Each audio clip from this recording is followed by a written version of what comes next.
कैसे हैं आप लोग? आशा करते हैं कि अच्छे होंगे। आज हम लोग पढ़ने वाले हैं निश्चित समाकलन के गुण, जो कि डेफिनिट इंटीग्रेशन के जो प्रॉपर्टीज हैं वह पढ़ने वाले हैं, जो कि आपके एग्जामों के में बहुत ही अच्छे प्रश्न सब इससे 5 नंबर में भी और ऑब्जेक्टिव सवाल 1 नंबर में भी बहुत सारा देता है। इसलिए आज हम लोग इसके जितने भी गुण हैं उनके बारे में पढ़ेंगे, जिसमें पहला गुण जो होता है, पहला गुण उनको हम लोग देखते हैं। प्रथम गुण जो होता है मेरा वह यह होता है, देखिएगा बच्चा, क्या होता है, ए से B F X G x बराबर, आपको पता है यह एफ एक्स क्या होगा, एफ एक्स आपके पास किसी भी प्रकार का फंक्शन है, एक फलन है।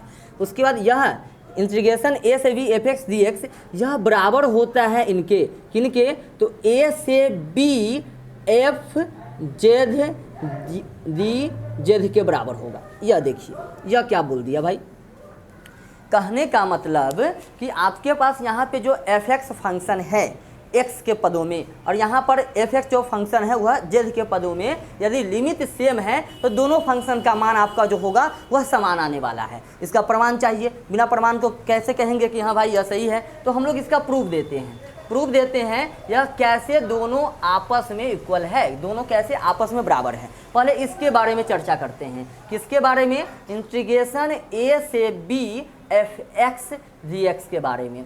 मैंने पिछले क्लास में बताया था कि इस एफ एक्स का, या एफ एक्स फंक्शन है, इसका इंटीग्रेशन क्या होगा, याद कीजिए। तो इसका इंटीग्रेशन मैंने मान लिया था क्या चीज़, यह कैपिटल एफ एक्स होगा।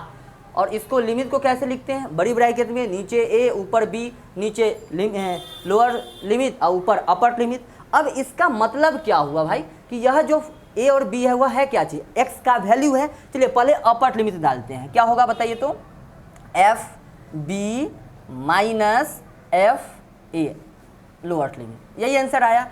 और यदि हम लोग अब इस फंक्शन की बात करें और इस फंक्शन का यदि आंसर निकाले, यदि इतना आ गया तो कहेंगे क्या चीज़, दोनों आपस में बराबर है। चलिए अब इसको तोड़ते हैं, देखेंगे इसको तोड़ते हैं, कहाँ से कहाँ, इंटीग्रेशन ए से बी, और आपके पास क्या है, एफ जेड डी जेड। अब बताइए इस एफ जेड का इंटीग्रेशन क्या होगा, इसका भी तो एफ एक्स ही होगा, लेकिन यहाँ पे क्या है, जेड है तो जेड आएगा, यानी कि क्या हो जाएगा यहाँ पे इसका इंटीग्रेशन एफ जेड, और कहाँ से कहाँ, ए से बी। अब इस जगह पर ए और बी है क्या चीज़, तो क्या जेड का वैल्यू होगा, जेड का वैल्यू मतलब पहले कौन सा सीमा, पहले आप रखेंगे उच्च सीमा, मतलब कि इस बी का मान, तो क्या हो जाएगा आपका b f b minus f a. देखिए यदि इसको समीकरण नंबर 1 मान लो, इसको समीकरण नंबर 2 मान लो, तो हमने क्या देखा कि दोनों का आंसर सेम आया, मतलब यह दोनों आपस में क्या होगा, बराबर होगा। और बहुत ही महत्वपूर्ण चीज़ है भाई, बहुत ही महत्वपूर्ण चीज़ है, इसको आप लोग ध्यान रखेंगे। 1 नंबर में बहुत सारा चीज़ आपसे पूछा जा सकता है इससे। दूसरा गुणधर्म आपका क्या होता है, सो देखिएगा, दूसरा गुणधर्म आपका क्या होता है, सो देखिए, इंटीग्रेशन ए से बी और आपके पास है F x D x. F x आपका क्या है, फिर से किसी भी प्रकार का फलन हो सकता है। कभी आपने यह सोचा कि यदि लिमिट कभी धोखा से चेंज हो जाए, कि बी वाला नीचे और ए वाला ऊपर चल जाए तो क्या होगा, सोचा कभी नहीं सोचा। आज सोच के देखिए कि मान लीजिए कि आपका लिमिट चेंज हो गया, यहाँ पे कहाँ से कहाँ था, ए से बी, और मैंने अब कह दिया बी से ए, भाई मेरे कहाँ से कहाँ, बी से ए, मतलब लिमिट चेंज हो गया, अपर लोअर बना, लोअर अपर बना, और यहाँ पे जो फंक्शन है वही रह जाएगा, यानी कि एफ एक्स तो एफ एक्स जी एक्स। तो पता है कि होने वाला क्या है, होने वाला यही है भाई कि इसका जो वैल्यू जो आप पहले से है और लिमिट चेंज हो जाएगा तो दोनों में इतना का अंतर आएगा, मान दोनों का सेम आएगा, लेकिन इसका आंसर जो आएगा वह आएगा निगेटिव, मतलब माइनस में, यह आएगा भाई। दूसरा बहुत ही काम का चीज़ है। अब कहिएगा ये कैसे हो गया भाई प्रमाण, चलिए इसका भी प्रूफ देते हैं, इसका भी हम लोग प्रूफ देने का प्रयास करेंगे, बिना प्रूफ का कुछ नहीं होगा, आज सबका प्रूफ देंगे। क्या इसका मान लिमिट चेंज हो जाने से माइनस में आएगा, देखते हैं पहले इसको देखिए, किसका भैया, इंटीग्रेशन ए से बी और क्या है आपके पास एफ एक्स जी एक्स। बताइए इस फंक्शन एफ एक्स का इंटीग्रेशन क्या होगा, तो कैपिटल एफ एक्स होगा, पिछले क्लास में भी बहुत बार बता चुके हैं, इसको देख लेंगे। ए से बी जब इसका लिमिट डालिएगा तो क्या हो जाएगा, f b minus f a होगा, यह होगा। अब देखते हैं इसी फंक्शन का क्या करना है, हमको लिमिट चेंज करना है। लिमिट चेंज करना मतलब ए से बी था, क्या बना देना है, बी से ए बना देना। चलिए बी से ए बना करके देखते हैं। बी से ए इंटीग्रेशन बी से ए एफ एक्स और क्या चीज़ जी एक्स, क्या आएगा, इस एफ एक्स का इंटीग्रेशन होगा क्या चीज़, तो कैपिटल एफ एक्स, और कहाँ से कहाँ लिमिट होगा भाई, बी से ए हो जाएगा, बी से ए। अब बताइए यह इसका वैल्यू है एक्स का, पहले अपर लिमिट, तो पहले अपर लिमिट रखिए, मतलब क्या, एफ ए माइनस क्या चीज़ एफ बी। यदि आप चाहें इसमें से माइनस का कॉमन यदि ले लें, इसमें से माइनस का कॉमन, तो माइनस बाहर आ जाएगा और पहले यह आपका प्लस में हो जाएगा। देखना भाई यह एफ बी हो जाएगा प्लस में और यह हो जाएगा आपका माइनस में क्या चीज़, एफ ए। और दिमाग लगाइए, यह माइनस है तो माइनस, क्या यह वाला चीज़ क्या है, ऊपर देखो तो यही है, क्या यह वाला चीज़ यह है, तो यह क्या है, यह है, यह क्या है, यह है। मतलब इसको क्या लिखा जा सकता है, इंटीग्रेशन ए से बी और क्या चीज़ एफ एक्स जी एक्स। तो इसमें देखिए कि मैंने क्या किया, यदि किसी भी फंक्शन का बच्चा याद कर जाओ कि ए से बी है, ए से बी नहीं, कुछ भी से कुछ भी रहे, एफ एक्स डी एक्स, तो उसका जो यदि लिमिट चेंज करेगा, जैसे लिमिट चेंज कर दिया, लिमिट चेंज किया तो उसका आंसर क्या आ जाएगा, माइनस बी से एफ एक्स जी एक्स आएगा। चलिए हम लोग तीसरा प्रॉपर्टी की ओर भी जाएंगे। तो आप लोगों ने यह दो गुणधर्म देखा, एक गुणधर्म यहाँ पे और एक गुणधर्म यहाँ पे, दोनों का मैंने क्या दिया, प्रमाण भी दिया। एक और गुणधर्म की चर्चा हम लोग करते हैं, वो भी बहुत ही महत्वपूर्ण चीज़ है। एक और गुणधर्म की चर्चा हम लोग करेंगे। तीसरा गुणधर्म की ओर चलते हैं हम लोग। जो अभी तक चैनल पे नए हैं कृपया सब्सक्राइब कर लें। नहीं, चलिए हम लोग एक तीसरा गुणधर्म की बात करते हैं, जो कि बहुत ही अच्छा गुणधर्म है। देखिए तीसरा गुणधर्म भैया, इंटीग्रेशन ए से बी एफ एक्स और क्या भैया डी एक्स बराबर, मैं क्या बोला कि ए से B F x D x किसके बराबर हो सकता है। सो देखो कहीं कहीं पे लिखल रहेगा ए से सी, बताएंगे सी क्या है, ए से C F x D X plus A C से B F X G X. यह क्या बोल दिया भाई, यह क्या बोल दिया, ए से C F x D X plus C से B F x D X, इस दोनों का योग इतना के बराबर होगा। और जहाँ पर इसी के बारे में सी जो होगा, सी यह होगा ए से बड़ा, इस भैया से बड़ा, लेकिन बी से छोटा। इस बात को याद रखेंगे, सी ग्रेटर देन ए, लेकिन क्या चीज़, लेस देन बी। मतलब कि ए से तो बड़ा होगा लेकिन बी से छोटा होगा। इस पर हम लोग पहले एग्जाम्पल, इस फार्मूला को प्रूव करते हैं। एक एग्जाम्पल के थ्रू भी इस चीज़ को समझेंगे या कहा क्या चीज़, क्योंकि बहुत ही काम का चीज़ है, बहुत ही काम का चीज़ है। काम का क्यों है, जब हम कुछ सवाल आपको देंगे ऑब्जेक्टिव में सब पता चलेगा कि हाँ काम का चीज़ क्यों है, क्योंकि बनाते रह जाइएगा बहुत लंबा समय लग जाएगा। चलिए इसका प्रूफ देते हैं, पहले इसका निकालते हैं भाई, इसका आंसर क्या होगा। इसका आंसर हम 2 बार निकाले हैं, 2 बार निकाल चुके हैं, फिर भी निकालते हैं। किसका निकालेंगे पहले भाई, इसका निकालेंगे ए से बी और क्या एफ एक्स डी एक्स। बताइए एफ एक्स कोई फंक्शन है, इस फंक्शन का इंटीग्रेशन क्या होगा, तो कैपिटल एफ एक्स होगा ना भाई, और ए से बी है तो ए से बी, आंसर क्या आएगा, f b minus f a आएगा ना। और यदि इस फंक्शन का और इस फंक्शन का इंटीग्रेशन का योग इतना आएगा तब ना कहेंगे कि हाँ भाई ये फार्मूला सही है कि ना। चलिए अब पुराना तो पड़ेगा, अब इसका निकालिए, इसको समीकरण नंबर 1 मान लेते हैं। क्या मान लेते हैं, 1। अब इसका बनाते हैं, ई वाला भैया का, देखिएगा भैया कहाँ से कहाँ, ए से सी और क्या चीज़ एफ एक्स और जी एक्स बराबर। बताइए इस एफ एक्स का इंटीग्रेशन क्या होगा, इस एफ एक्स का इंटीग्रेशन क्या होगा भाई, तो गलत लिखा रहा है, एफ x होगा और लिमिट कहाँ से कहाँ तक, तो a से c तक होगा ना भाई। अब इसका वैल्यू तक रखना आता ही होगा, क्या हो जाएगा f c minus f a, क्या यही होगा। इसको क्या मान ले आपकी इच्छा अनुसार, समीकरण नंबर 2 मान लीजिए। चलिए मैंने समीकरण नंबर 2 माना। अब एक बार इसका वैल्यू निकालते हैं, किस भैया का, इस भैया का, सी से बी वाले का। चलिए भाई सी से बी है, नहीं सी से बी है, लिमिट है सी से बी, और क्या है तो एफ एक्स है और क्या है जी एक्स है। बताइए इस एफ एक्स का इंटीग्रेशन क्या होगा, कैपिटल एफ एक्स ही होगा।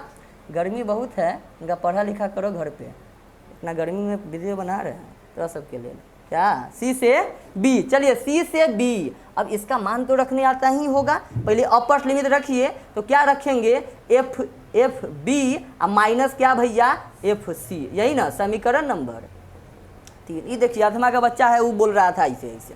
चलिए अब क्या कहा गया कि इस दोनों को जोड़िए, इस दोनों को जोड़िए, इतना आना चाहिए, मतलब किसको किसको जोड़े इसमें हो, समीकरण नंबर 2 और समीकरण नंबर 3 को जोड़ना है। चलो दोनों को जोड़ो। क्या इधर कैमरामैन जी इधर दिखाई दे रहा है, दिखाई दे रहा है, बना दे यहाँ पे। चलिए समीकरण नंबर 2 और समीकरण नंबर 3 को जोड़ देते हैं। समीकरण नंबर 2 प्लस समीकरण नंबर 3, देखिए इधर का तो जोड़वे करेंगे।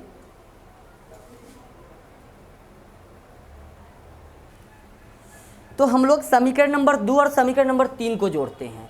देखिए इधर जोड़िए, इधर जोड़ेंगे तो क्या होगा आपके पास, तो a से c मिलेगा, a से c मिलेगा, और क्या मिलेगा एफ एक्स जी एक्स मिलेगी, और क्या मिलेगा भाई इसको जोड़ो, कहाँ से कहाँ मिलेगा, तो c से b मिलेगा, और क्या मिलेगा एफ एक्स जी एक्स मिलेगा, बराबर इधर क्या मिलेगा, इधर ई भैया प्लस ई भैया, ये नहीं मिलने वाला है, ब्लैक से लिख देते हैं। क्या क्या मिलेगा भाई बताता, एफ सी मिलेगा माइनस एफ ए मिलेगा प्लस एफ बी मिलेगा, और क्या मिलेगा माइनस एफ सी मिलेगा। क्या क्या क्या क्या क्या क्या क्या क्या एफ सी घरे गया हो, एफ सी घरे गया, यानी कि यहाँ पे यदि हम देखेंगे तो क्या बचेगा मेरा f b minus f a बचेगा। अब पता चलेगा समीकरण नंबर 1 में देखो, समीकरण नंबर 1 में देखो यह क्या आ गया, यह क्या आ गया, इसको क्या लिख सकते हैं, इंटीग्रेशन ए से बी और एफ एक्स जी एक्स लिख सकते हैं ना हो, कि ना लिख सकते हैं। अर्थात इस फार्मूला का भी, इस प्रॉपर्टीज का भी यह प्रमाण मैंने दे दिया। इस फार्मूला को आप देखें, इस गुण को देखें। हम एक कुछ एग्जाम्पल और ले करके इसको समझाने का प्रयास करते हैं, क्योंकि बहुत ही महत्वपूर्ण चीज़ है यह आपका। हम क्या लेते हैं सो देखिएगा, समझने का प्रयास कीजिएगा। इस एग्जाम्पल के थ्रू आपको पूरा का पूरा चीज़ आपको समझ में आएगा कि कैसे हम लोग इस फार्मूला का यूज कहाँ पर और कैसे करेंगे। सो जैसे देख लीजिए, आपके पास यदि इंटीग्रेशन यहाँ पर मान लेते हैं 4 है, 4 से 10 है, 4 से 10 और x है जी x है, इसका इंटीग्रेशन करना है। इसका इंटीग्रेशन तो आप लोग को करने आता है, लेकिन हम बता रहे हैं कि इसका इंटीग्रेशन आपको करने आता है। लेकिन यदि एग्ज़ाम में यह ऐसे न दे करके, बात को समझिएगा, हम यहाँ पे लिखते हैं, दिखाई दे रहा है सर, चलिए यहाँ पे लिख रहे हैं, देखिएगा एग्जाम में यदि मान लो कि आपके पास 4 से 6 दे दिया और x दे दिया और dx दे दिया, सही है, फिर प्लस इंटीग्रेशन 6 से 10 दे दिया और x दे दिया और dx दे दिया, सही है। बात समझ रहे हैं हम क्या बोले कि लिमिट यहाँ पे 4 से 6 x dx प्लस 6 से 10 x dx दे दिया। तो अब इसका कह रहे हैं वैल्यू निकालिए। और यदि आपके पास गुण धर्म का नॉलेज नहीं है, प्रॉपर्टीज का नॉलेज नहीं है, तो आप क्या करते, ईमानदारी पूर्वक बताइए कि इसका इंटीग्रेशन करते, लेकिन हम बोले हैं कि नहीं कीजिए इसका इंटीग्रेशन, न कीजिए इसका इंटीग्रेशन, इसका जो आंसर होगा यही आएगा और जो इसका आंसर आएगा वही इसका आंसर आएगा। यही नहीं, यदि आप इसके जगह पर, इस 6 के जगह पे, बात को समझिएगा, 6 के जगह पर क्या क्या लेने से इसका आंसर यही आएगा, ये भी बात पकड़ो। यहाँ पे मैंने लिखा C जो होगा A से बड़ा लेकिन B से छोड़ दिया। मतलब क्या, सी का जो वैल्यू होगा वह हो सकता है क्या क्या, 5 हो सकता है, 6 हो सकता है, 7 हो सकता है, 8 हो सकता है, 9 हो सकता है। मतलब इस लिमिट के जगह पर 5, 6, 7, 8, 9 और इसके भी जगह पर याद रखना 5 तो 5, 6 तो 6, 7 तो 7, 8 तो 8, 9 तो 9, कुछ भी होगा ना भाई उसका आंसर यही होने वाला है। आप इस नंबर में से कोई भी नंबर बोलिए, जो यहाँ रखिए, देखिए आंसर सेम आएगा। कोई भी नंबर आप बोल के देख सकते हैं। देखिए जैसे कि हम ले लेते हैं 4 से, क्योंकि आप लोग तो बोल नहीं सकते हैं, आप ले करके देखिएगा। हम ले लेते हैं 7 ले लेते हैं, चलिए हम ले लेते हैं 6 ले लेते हैं, जो आपकी इच्छा से ले लीजिए। चलिए हम 7 लेते हैं, 7x dx अब प्लस इंटीग्रेशन, देखो तो क्या कह रहा है, a से c, तो a से c आपके पास यहाँ पे क्या होगा, 4 और 10 के बीच का नंबर होगा, 5 से लेकर के 9 तक कोई भी नंबर। तो यहाँ कहाँ से कहाँ होना चाहिए, C से B, तो C आपके पास क्या आया है 7, अब B है कितना 10, x dx। भाई हम सही बोल रहे हैं, इसका आंसर निकालो, चाहे इसका आंसर का योग निकालो, दोनों आपस में बराबर होगा। चलिए हम चेक करते हैं दोनों बराबर है या नहीं है। पहले इसका सॉल्यूशन करते हैं, इसका सॉल्यूशन भाई LHS वाला का सॉल्यूशन करते हैं। क्या होगा, इंटीग्रेशन 4 से 10x dx, जल्दी में बनाते हैं। x का इंटीग्रेशन क्या होगा, x² और कहाँ से कहाँ तक, जो 4 से 10 तक। हम क्या करेंगे पता है, 1/2 का कॉमन निकाल लेंगे और आपके पास क्या बचेगा, x² 4 से 10। ऐसे ही अब क्या करेंगे, लिमिट रखेंगे, पिछले क्लास में बता दिया गया, बहुत ईजी है। 1/2 और क्या करेंगे यहाँ पे 10 का स्क्वायर 100 माइनस 4 का स्क्वायर 16। आंसर कितना होगा, यहाँ देख लीजिए 1/2 गुने 100 में से 16 जाएगा तो 84 बच जाएगा, नहीं 84 ना हो, 84 बच जाएगा। कैंसिल कर दो, कैंसिल करेंगे तो कितना हो जाएगा 42। इसका आंसर 42 आया है ना, तो इसका योग भी 42 ही आएगा। आप बना सकते हैं, देखिए हम बना के दिखाते हैं। पहले इसका मान निकालेंगे, चलिए इसका मान निकालो, तो कहाँ से कहाँ तक लिए हैं, 4 से 7x dx। चलिए इसका आंसर क्या हो जाएगा, तो इसका आंसर, इसका भी इंटीग्रेशन x² ही होगा, कहाँ से कहाँ तक, 4 से 7। 1/2 का क्या करेंगे, कॉमन निकाल लेंगे, क्या बचेगा, x² 4 से 7। अब क्या करेंगे 1/2 अपर लिमिट रखिए, मतलब 7 रखिए, 7 का स्क्वायर कितना होगा भाई 49 माइनस लोअर लिमिट 4 का स्क्वायर 16। अब बताओ 49 में से 16 जाएगा तो कितना बचेगा, यहाँ बच गया 3, ये बच जाएगा आपका 3, 33 बचेगा शायद, हाँ चलो 9 3 3 1 4 33 अब आई 2, इतना आ गया। अब इसका वैल्यू निकालिए, कहाँ गया, अब इसका वैल्यू निकालिए, इसका वैल्यू यानी कहाँ से कहाँ तक, 7 से 10 x और क्या चीज़ dx, इसका वैल्यू निकालते हैं। इसका भी इंटीग्रेशन क्या होगा, x² कहाँ से कहाँ तक, तो 7 से 10 तक। 1/2 का कॉमन ले लो, क्या बचेगा आपके पास, x² कहाँ से कहाँ, तो 7 से 10। चलिए 1/2 अपर लिमिट 10 का स्क्वायर 100 माइनस लोअर लिमिट 7 का स्क्वायर कितना हो जाएगा 49। क्या आंसर 1/2, 100 में से 49 किया संभवतः 51, सही है 51, यानी कि कितना आ जाएगा आपका 51/2। अब क्या करेंगे, इस दोनों का योग 42 आना चाहिए, नहीं आया तो यह प्रॉपर्टी गलती, इसी के आधार पर ना बनाया है, 9 आया तो ये गलती। तो इस दोनों का योग निकाल के देखते हैं, योग निकाल के देख लो, तो 33/2 प्लस 51/2 आंसर होगा 33 प्लस 51/2। दोनों को जोड़ो, दोनों को जोड़ेंगे कितना हो जाएगा 4 आज 84/2, आंसर 42। देख लो भैया आंसर आ गया, आंसर आ गया। बुआ यही नहीं, यदि यहाँ पे आप 5 भी दीजिएगा, यहाँ पर 5 दीजिएगा, तहियो आंसर बा, तहियो आंसर क्या है, दोनों आपस में बराबर होगा। ये नहीं कह रहे हैं कि 42 ही आएगा, ये नहीं बोल रहे हैं कि 42 ही आएगा, आंसर आपका जो होगा वो समान आएगा। अब क्या आंसर आएगा पता नहीं, अब आप ही दिमाग लगाइए। जब 4 से 10 का आंसर 42 आया है, तो इस जगह पर आप 5 से लेकर के 9 तक कोई भी नंबर रखिएगा ना, तो आंसर हमेशा और हमेशा 42 से आना है, यानी कोई शक की बात नहीं, हमेशा 42 आएगा, हमेशा 42 आएगा। तो इस थ्योरी को जो है आप लोग अच्छे से देखेंगे और एक सवाल इस पे देते हैं, और आप कमेंट करके जरूर हमें बताएंगे कि हाँ इसका आंसर कितना होगा। हम 1-2 सवाल यहाँ पे देते हैं, आप जरूर इसका आंसर आप हमको कमेंट बॉक्स में बताएंगे। देखते हैं यहाँ पर सवाल है आपका 5 से 9 और है x² dx, फिर प्लस है आपका कहाँ से कहाँ तक, तो देख लो 5 से 9 नहीं, 5 से 9 नहीं, हम 5 से दे देते हैं 7 देते हैं, सही है। और यहाँ पे 7 से 10 एक्स जी एक्स का, इसका आंसर हम लोग एक्स स्क्वायर देते हैं, एक्स स्क्वायर, हाँ। इसका आंसर आप लोग, इसका आंसर जो है आप हमें बना करके कमेंट बॉक्स में ज़रूर भेजेंगे और इस वीडियो को पूरा ज़रूर देखेंगे और जितना हो सके शेयर ज़रूर कर लीजिएगा।